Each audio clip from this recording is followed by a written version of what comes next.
Fala galera, estamos indo gravar o Clique e hoje vamos conversar com o Padre Santa Clara. Vamos saber por quê.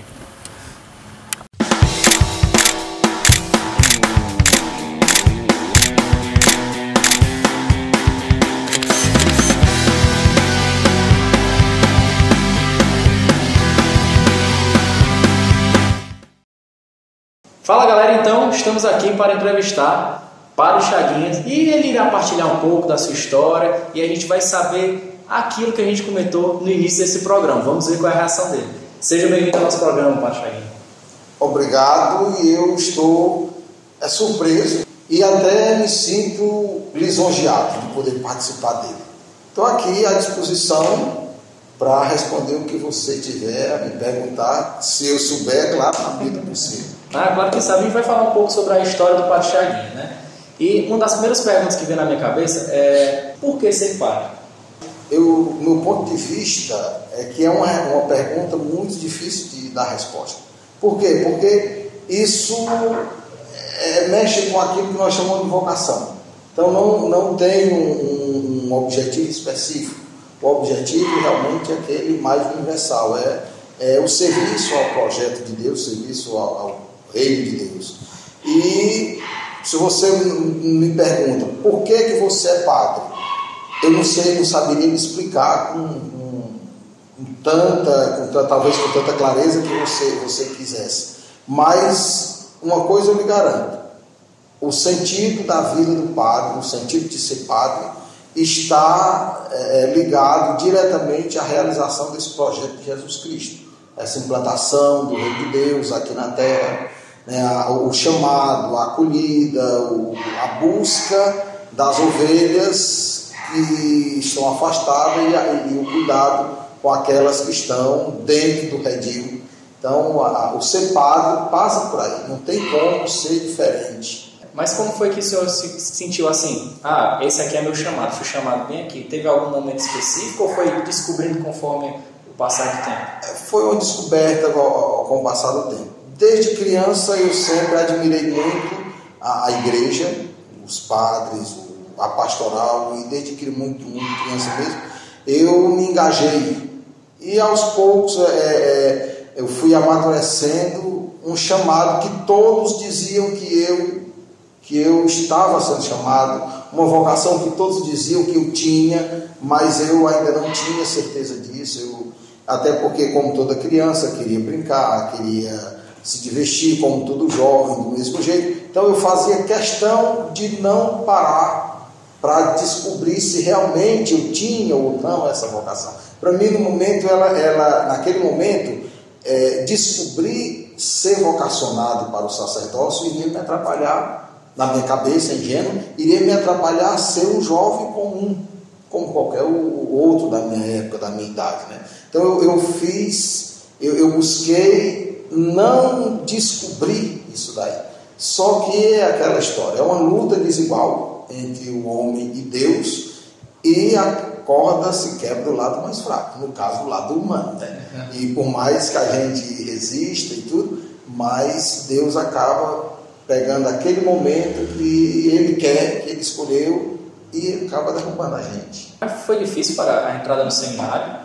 Olha, a única dificuldade mesmo que eu tive foi a questão familiar. Ter que deixar a família, né, que a gente estava lá, estava bem amparado, já estava bem acostumado com todo mundo, pai, mãe, irmãos, e ter que vir para uma realidade com uma turma que você até então não sabia quem era, né? Mas eu acabei deixando lá, fazendo desse povo a minha família, a minha segunda família. Antigamente, a gente via que parecia que para a vida era só rezar a missa, né? Hoje, a gente vê que a realidade é diferente.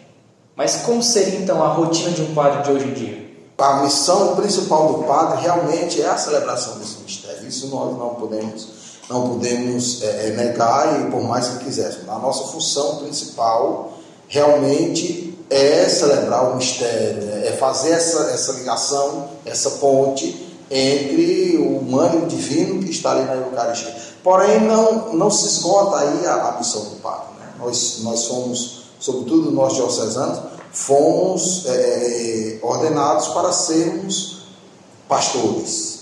Por isso, o pastor é aquele que escuta e conhece as suas ovelhas. E o escutar, o conhecer, não é só passar na rua, ali é fulano, ali é ciclano, a dona Maria, a dona Teresa, a dona Francisca, não é só isso, mas é participar da vida dessas pessoas, sobretudo das suas dores, dos seus sofrimentos, e estar lá, né, na hora desse momento. Mas nós temos, além das ovelhas, o acompanhamento de confissão, acompanhamento de aconselhamento, temos os grupos de pastoral, e temos também a questão social, que é fundamental também na vida do cristão. Inclusive aqui eu tinha lá no Tururu um projeto chamado Filho do Carpinteiro, né, que graças a esse projeto nós suscitamos, resgatamos a juventude. Hoje a juventude está muito bem lá, graças a Deus, mas foi fruto desse projeto que nós implantamos lá. E aqui eu estou tentando fazer o mesmo trabalho, embora talvez não muito voltado para isso, mas voltado mesmo para a questão social, resgate dessas crianças, desses jovens. Mas o nosso trabalho vai ser esse, vai ser tentar resgatar ou trazer mesmo tanto os jovens como as crianças para a igreja, para esse conhecimento maior da sua igreja e o conhecimento maior de Jesus Cristo, sem dúvida, né? Queria que o senhor me contasse, após sua ordenação, uma dor e um amor. O maior amor da minha vida sacerdotal até agora tem sido o Tururu. O presente que Deus me deu de ordenação. Mas também foi lá que eu experimentei até hoje a maior dor na minha vida sacerdotal. Eu estava recém-ordenado, tinha chegado em Tururu, e visitando os doentes, confessando os idosos, os doentes e tudo. E uma ministra disse: olha, nós vamos na casa da fulana de tal, e ela não é casada, vive com uma pessoa, mas não é casada, e eu já disse a ela que ela não pode se confessar. E ela disse: tá bom. E eu fui, mas assim mesmo eu fui. A mulher conversou, eu não absolvi porque a mulher já estava, pelo menos na ministra tinha me dito que ela estava consciente que não ia ser absolvida dos pecados. Eu não absolvi. Voltei para casa com a consciência, até então, de uma missão cumprida. Achava que estava já tudo, eu tinha feito o meu papel.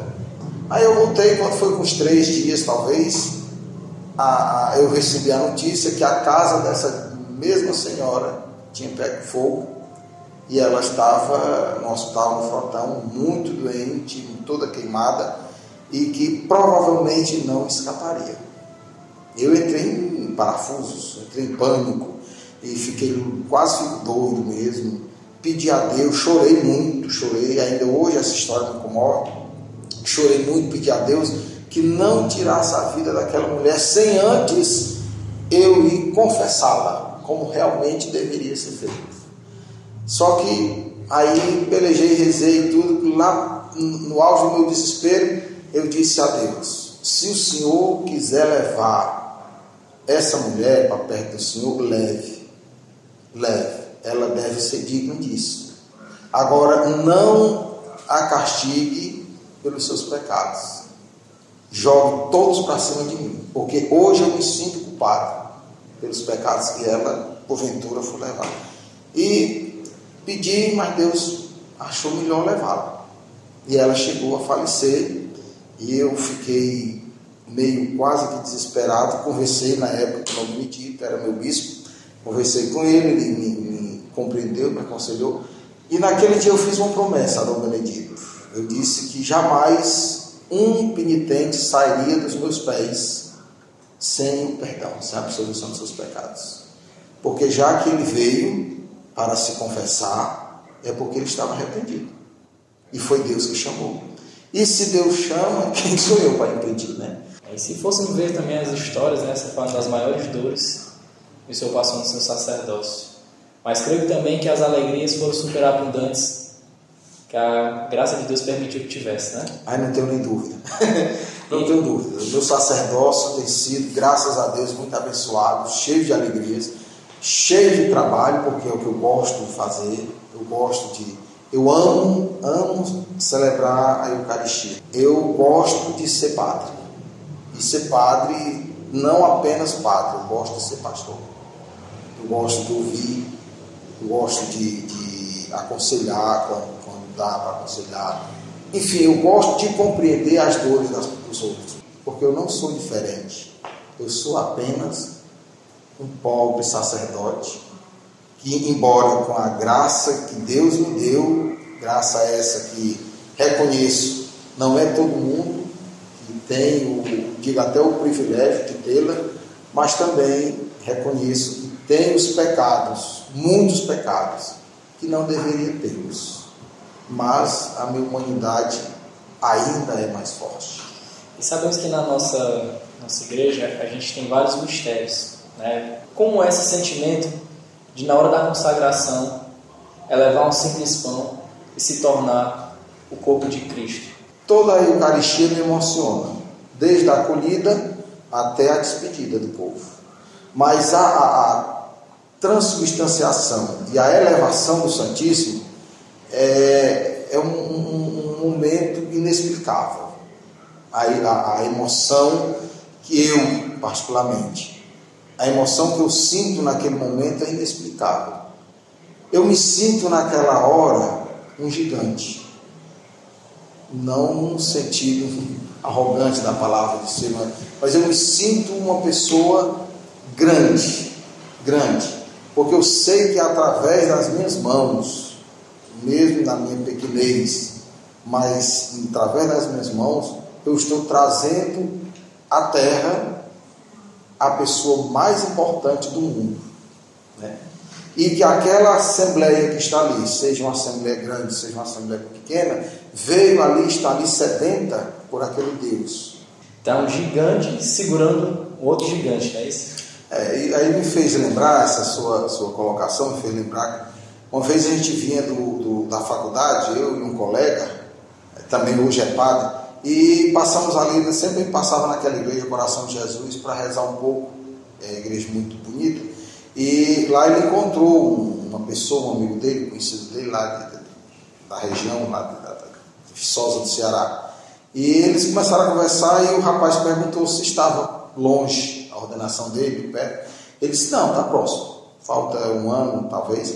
E ele disse, está muito perto de você segurar nas suas mãos o fundamento de todo o universo. Isso eu achei muito bonito, porque não veio de um filósofo, não veio de um teólogo, não veio de um mestre nenhum, veio de um servente de pedreiro.